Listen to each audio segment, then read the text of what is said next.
할렐루야. 하나님의 사랑과 은혜가 우리 뉴욕 기독교에 충만하게 있고 또 계속해서 있는 줄 믿습니다. 오늘부터 저희가 4주 정도는 복음 시리즈로 하나님 말씀을 전하고자 합니다. 여러분, 복음이 무엇일까요? 유학 시절에 중국에서 온 유학생 전도사님이 계셨는데 중국말로 이름이 류푸인이라고 하더라고요. 그래서 한글로 하면 유복음이라는 이름이었습니다. 선교사님이 이제 아버지께서 전도사님 이름을 그렇게 지어 주셨습니다. 저도 제 이름에 복음이라는 단어는 들어가 있지 않지만 우리가 모두가 이 복음의 능력을 경험했기 때문에 나름 제 이름을 서로상에 균등할 균, 그래서 복음을 고르게 편면하게 균등하게 전하는 사람이다라고 스스로 이렇게 정체성을 가지고 있습니다. 네, 안 그런가요? 네, 여러분들 이름에도 복음이라는 단어가 들어가 있지 않지만 우리가 하나님의 자녀이기 때문에 그 복음을 나의 삶과 나의 정체성에 함께 적용하시기 바랍니다. 오늘 우리가 함께 읽은 누가복음 2장 10절과 11절 말씀에서 이 복음에 대해서 가장 핵심적인 내용을 우리에게 알려주고 있습니다. 10절을 보겠습니다. 천사가 이르되 무서워하지 말라. 보라, 내가 온 백성에게 미칠 큰 기쁨의 좋은 소식을 너희에게 전하노라. 오늘 다윗의 동네에 너희를 위하여 구주가 나셨으니 곧 그리스도 주시니라. 본문에는 천사가 예수님께서 탄생할 그 소식을 가리켜 큰 기쁨의 좋은 소식이다 선언합니다. 즉, 복음의 핵심은 예수 그리스도이시고 복음의 표현 방식은 굿뉴스, 기쁜 소식이라는 겁니다. 세상이 우리에게 주는 많은 좋은 소식이 있습니다. 한 주 동안 또 나에게 준 좋은 소식이 무엇입니까? 성경은 한결같이 우리에게 주는 가장 큰 기쁨의 소식을 이 복음이라 선언합니다. 이 복음을 헬라어로 가리켜서 유앙겔리조라는 표현을 사용합니다. 그 뜻을 번역하면 영어로 굿뉴스라는 표현이죠. 사랑하는 성도 여러분, 우리에게 가장 좋은, 가장 기쁜 소식이 있다면 우리 주님께서 나에게 찾아오신 기쁨의 소식인 줄 믿습니다. 우리에게 가장 좋은 굿뉴스는 우리에게 오신 예수님께서 우리를 위해서 무엇을 하셨는가에 대한 기쁜 소식입니다. 복음은 우리가 구원받았다는 것을 선포하는 기쁜 소식입니다. 복음은 죄로 단절된 우리와 하나님과의 막힌 관계를 바로잡기 위해서 예수 그리스도께서 무엇을 이루셨는가에 대한 기쁜 소식입니다. 그래서 여러분, 우리가 뉴스를 보면 뉴스 앵커가 소식을 알려줄 때 어떻게 하죠? 저도 이제 애틀랜타의 그 CNN 이제 본사 방송국에 가본 적이 있었습니다. 가서 보니까 뉴스 앵커를 체험할 수 있는 스테이지가 있더라고요. 그래서 앵커가 앉는 자리에 저도 앉아서 뉴스를 전하는 모습을 따라 했습니다. 막상 그 자리에 있으니까 이 좋은 소식을 명확하고 신속하게 전달해야겠다는 생각이 들었습니다. 마찬가지로 굿뉴스 복음이라는 것은 결코 설명이 아니라는 것이죠. 복음은 윤리 규범을 가르쳐 주는 것도 아닙니다. 복음은 말 그대로 굿뉴스, 모든 사람들에게 선포되어야 할 기쁜 소식입니다. 그러나 오늘날 복음이 왜 우리에게 기쁜 소식이 되지 못하고 그 좋은 뉴스로 선포되지 못하는 것일까요? 여기에는 복음에 대한 두 가지 오해가 항상 우리 주변에 있다는 것이 우리가 꼭 알아야 할 것입니다. 복음에 대한 오해가 무엇일까? 복음에 대한 양 극단에 두 가지의 오해가 있습니다. 마치 예수님께서 십자가에 못 박혔을 때 두 강도가 양쪽에 있는 것처럼 복음에 대한 큰 두 가지 오해가 있습니다.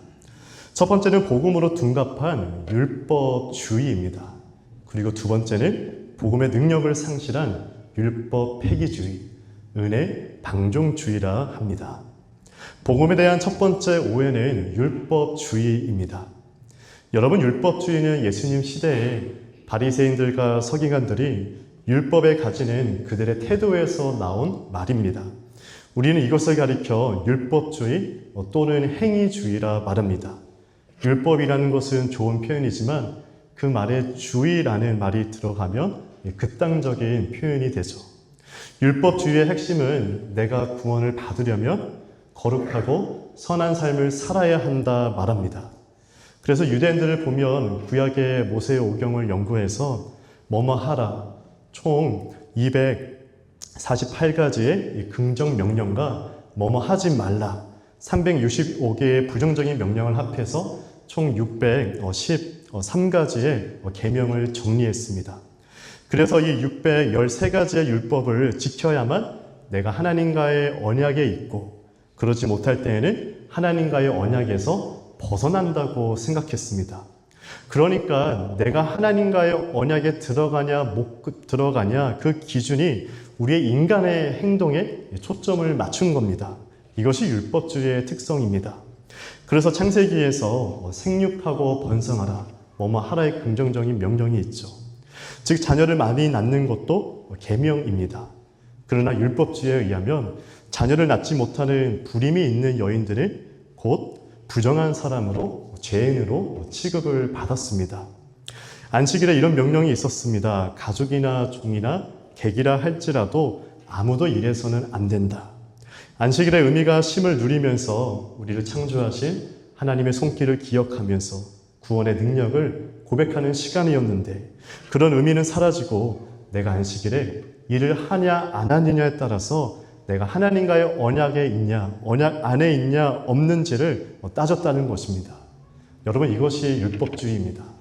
그런데 문제는 이 율법주의가 복음으로 둔갑해서 교회 안에서 나타나면 그때는 우리의 신앙이 점점 율법화되고 형식화되고 맹목적으로 변한다는 것이죠. 사람의 시선을 의식하게 되면서 마음의 중심보다는 겉으로 드러나는 종교적인 모습을 중요하게 생각하게 됩니다. 자신이 다른 사람보다 더 잘 지키고 있다는 생각에 사로잡혀서 자신의 의를 드러내며 남들보다 자기가 낫다는 교만에 빠지기 쉽습니다. 복음으로 둔갑한 율법주의의 모습입니다. 복음의 은혜로 다른 사람을 용납하기보다는 자신이 정한 기준이나 율법의 잣대로 타인을 쉽게 판단하고 정죄합니다. 이런 모습들이 교회 안에 있는 율법주의의 모습들이죠. 여러분, 우리가 한번 같이 고민하기를 원합니다. 구원을 받으려면 선한 행실을 해야 합니다. 우리가 구원 받으려면 바른 삶을 살아야 합니다. 여러분, 정말 이 표현이 맞는 말입니까? 아니면 틀린 말입니까? 겉으로 보면 상당히 맞는 것처럼 보이지만 사실은 복음에 대한 잘못된 오해이기도 합니다. 우리가 구원을 받는 것은 우리가 거룩하고 선한 삶을 살아야 하는 것이 아닙니다. 복음은 우리가 행하는 무엇이 아니라 우리를 위해서 행해진 것입니다. 복음은 죄로 인해서 하나님과 관계가 단절된 우리를 위해서 예수 그리스도께서 무엇을 이루셨는가에 대한 기쁜 소식입니다. 그래서 복음을 아는 사람은 나를 자랑하는 것이 아니라 이 복음의 핵심이 되는 예수 그리스도를 자랑하는 줄 믿습니다. 그래서 복음은 우리의 행동을 자랑하는 것이 아니라 복음을 경험한 사람은 나의 신분을 변화시키기 위해서 예수 그리스도께서 무엇을 행하시는가, 주님을 자랑하는 것이죠. 요한일서 3장 14절은 복음을 믿는 사람들을 가리켜 이렇게 말합니다. 우리가 이미 사망에서 옮겨 생명으로 들어갔다.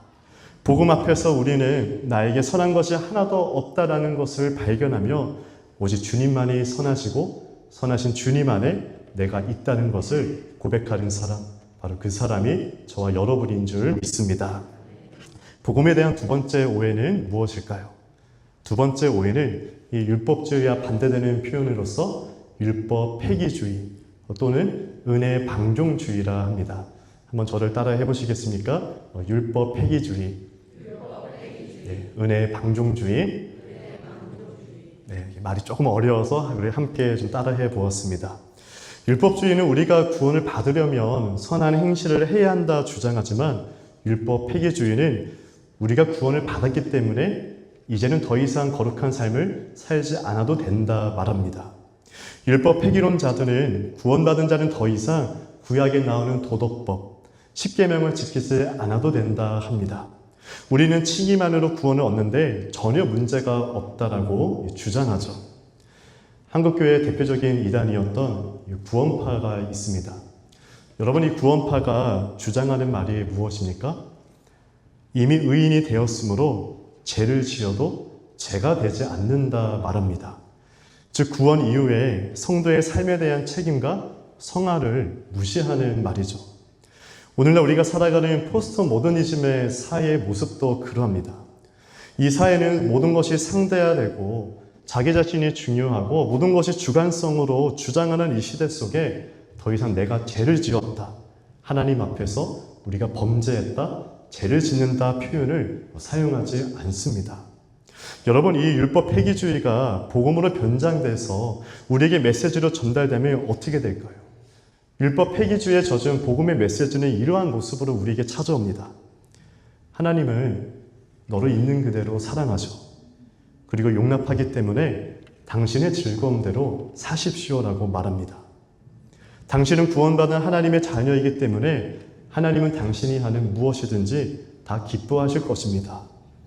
여러분, 이게 정말 맞는 말일까요? 그래서 이 다원주의 사회에서 복음이라는 것은 현대인들에게 마음의 변화와 행동의 변화를 일으키는 능력이 더 이상 아니게 되죠. 이것이 율법주의에 젖어든, 율법 폐기주의에 젖어든 복음의 극단적인 모습입니다. 여러분, 우리는 이 복음에 대한 이 양극단의 모습을 우리가 함께 분별하고 경계해야 합니다. 내가 꼭 어떠한 선한 행동을 해야만 하나님의 자녀가 된다는 것도 잘못된 생각이지만, 반대로 아무런 선한 행동도 없이 마음대로 살아도 나는 구원받았다라고 생각하는 것도 문제가 있는 태도라는 것이죠. 그러면 우리는 이 복음에 대한 두 가지 오해에서 어떻게 참된 복음의 본질, 복음의 모습을 찾을 수 있을까요? 말씀 묵상 노트에 보면 종교개혁자 마틴 루터가 이렇게 말을 했습니다. 우리가 믿음만으로 구원을 받지만 우리가 단지 믿음만 남는 믿음으로 구원받는 것은 아니다. 여러분, 이 말에서 우리가 어떤 의미를 찾을 수 있겠습니까? 믿음이 분명히 구원의 조건이 되지만 믿음만 남는 믿음, 즉 아무런 선한 행실과 연결되지 않는 그러한 믿음으로 구원받는 것이 아니라는 말입니다. 그러니까 지금 루터는 이 믿음과 믿음의 결과로서의 착한 행동을 함께 말하고 있는 것이죠. 믿음과 믿음의 결과인 선한 행실을 서로 구분을 하나 이 믿음과 선한 행실은 결코 분리되거나 혼동해서는 안 된다는 겁니다. 순서상으로 믿음이 우선이고 그 믿음에서 이어지는 선한 행동이 뒤따르는 것이 저와 여러분이 가지는 참 믿음이라는 겁니다. 그래서 우리가 무엇을 해야 구원받는 것이 아니라 오직 믿음으로 구원을 받는 것이지만 그 믿음은 반드시 믿음의 결과인 선한 행동으로 연결되어집니다. 물론 루터가 이 행위와 이 공로로 구원을 사려고 했던 이 중세 카톨릭의 율법주의에 반대해서 오직 은혜, 오직 믿음의 모토를 외쳤습니다. 그러나 그 믿음은 믿음만 남는 믿음이 아니라 반드시 그리스도인들의 착한 행동으로 이어지는 믿음이죠.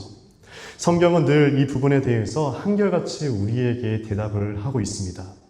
에베소서 2장 8절에서 10절까지 말씀을 저희가 함께 읽어볼까요? 자, 시작.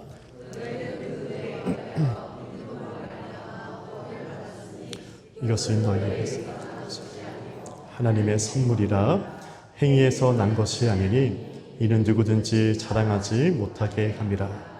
우리는 그가 만드신 바라 그리스도 예수 안에서 선한 일을 위하여 지으심을 받은 자니 이 일은 하나님이 전에 예비하사 우리를 그 가운데서 행하게 하려 하십니다.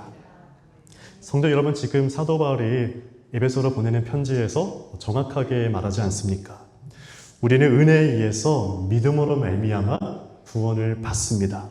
행위가 아니니 누구든지 자랑하지 못합니다 말합니다. 구원은 오직 전적인 하나님의 선물입니다. 그러나 우리가 믿음으로 받은 이 구원은 거기에서 끝나는 것이 아니라 하나님의 선한 목적이 있다는 것이죠. 본문에서 어떻게 표현하고 있습니까? 우리는 그가 만드신 바라 그리스도 예수 안에서 선한 일을 위하여 지으심을 받은 자다 설명합니다. 그래서 복음은 율법주의도 아니고 복음은 율법 폐기주의도 아닙니다. 복음은 윤리와 도덕만을 전하는 것도 아니라 방종을 위한 자유만 전하는 것도 아닙니다. 복음은 기쁜 소식입니다. 복음은 우리가 이루는 무엇이 아니라 우리를 위해서 이루어진 그 무엇에 대한 기쁜 소식입니다. 그리고 그 기쁜 소식에 대한 우리의 응답인 것이죠. 우리가 다음 주에는 우리를 위해서 예수 그리스도께서 무엇을 이루셨는가에 좀 더 초점을 맞추어서 함께 말씀을 보겠습니다. 그래서 오늘 복음 시리즈 첫 번째 시간으로 저희가 이렇게 함께 결론을 내도록 하겠습니다. 첫 번째 복음은 이 좋은 충고가 아니라 기쁜 소식입니다. 복음은 1차적으로 어떤 삶의 방식을 알려주는 것이 아닙니다. 복음은 우리가 행하는 무엇이 아니라 우리를 위해 행해진 무엇이며 우리가 반응해야 하는 어떤 것을 가리키는 것이죠. 두 번째로 복음은 우리가 구원받았다는 것을 선포하는 기쁜 소식입니다. 복음이라는 이 헬라어 단어 유앙겔리조가 이 구약 성경에서만 23번이나 등장합니다. 그리고 이 단어를 사용할 때를 보면 하나님의 구원 사건이 있는 장면 곳곳에 이 복음이라는 단어가 사용되죠. 신약 성경에서도 이 유앙겔리조라는 단어가 무려 133번이나 사용됩니다. 이 모든 단어들을 종합해서 볼 때 성경에서 가장 빈번하게 드러나는 단어는 이 굿뉴스, 기쁜 소식이라는 것이죠. 그래서 복음은 반드시 우리에게 선포되는 기쁜 소식이어야 합니다. 복음을 설교한다는 것은 윤리 규범을 가르치는 것도 아니고 어떠한 지혜로운 어록을 말하는 것도 아니고 신학교에서 딱딱하게 배우는 교리가 아니라 복음은 우리가 구원받았다고 공개적으로 선포되어야 할 복된 소식입니다. 기쁜 소식입니다. 세 번째로 복음은 하나님과 우리의 관계를 바로잡기 위해서 예수 그리스도가 무엇을 이루셨는가에 대한 소식이죠. 복음은 우리를 위해서 예수 그리스도가 무엇을 이루셨는가 그 사실 앞에서 우리는 우리의 영적인 상태를 발견합니다.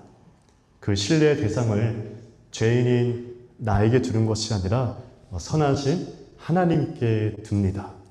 우리를 구원하는 것은 우리의 믿음의 수준에 있는 것이 아니라 예수님께서 우리를 위해 행하신 일에 달려 있다는 것을 믿으며 오직 예수님 안에서 예수님만을 신뢰하며 살아가는 사람이 저와 여러분의 삶입니다. 사랑하는 여러분, 오늘 이 복음은 모든 이들을 위해서 선포된 기쁜 소식입니다. 저와 여러분은 기쁜 소식을 붙잡고 이 기쁜 소식을 날마다 소유하고 날마다 모든 이들에게 또 이 기쁜 소식을 알리며 전파하는 우리 모두가 되기를 주님의 이름으로 축원합니다.